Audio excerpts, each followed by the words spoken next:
Picture this: a blue planet protected by a thin layer of atmosphere that keeps temperature, air, and water in perfect balance to maintain life.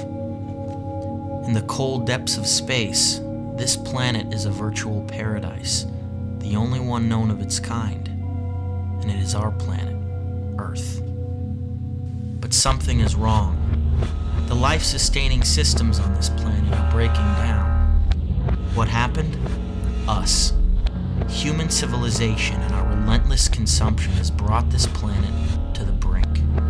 But specifically, our destructive addiction to one single resource may push us over the edge. And that resource is oil. Oil is essentially ancient sunlight.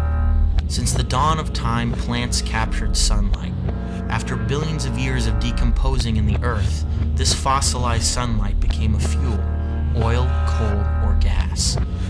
This ancient sunlight has become modern civilization's battery pack. The problem is, oil is a finite resource.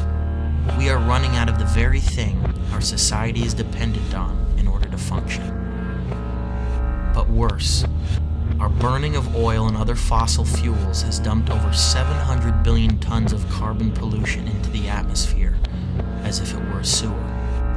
We are altering life on this planet as we know it. How? The accumulated pollution causes the atmosphere to trap more of the sun's heat. The Earth's surface temperature is actually going up. This is what is known as global warming. Warming, that almost sounds inviting. That in a world 20 years from now, we will all be living in a tropical paradise, where the extent of our problems will be pondering which SPF sunscreen to use. But don't be fooled. Thousands of climate scientists agree that global warming is not only the most threatening environmental problem, but one of the greatest challenges facing all of humanity. The 1990s alone have been the warmest decade of the entire millennium. Temperatures have already gone up by 1 degree Fahrenheit in the last century. Maybe that doesn't sound like a lot, but it is. It only took 4 small degrees to shift us out of the last ice age.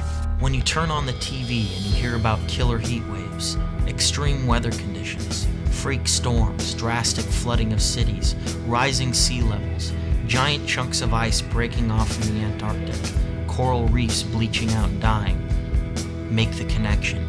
It is global warming and climate change. In the face of this disaster, what have big corporations and politicians done about it?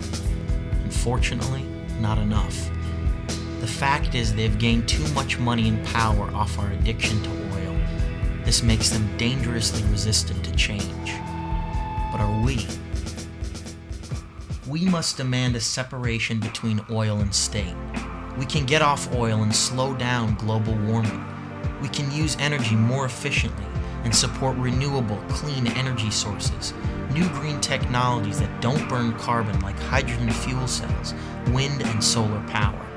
We can vote for leaders who care about protecting your health, the air, and the environment. We can support nonprofits who are making a difference. We can be environmentalists. So get educated, stay educated, so we can think for ourselves, and join the fight to save this unique blue planet for future generations.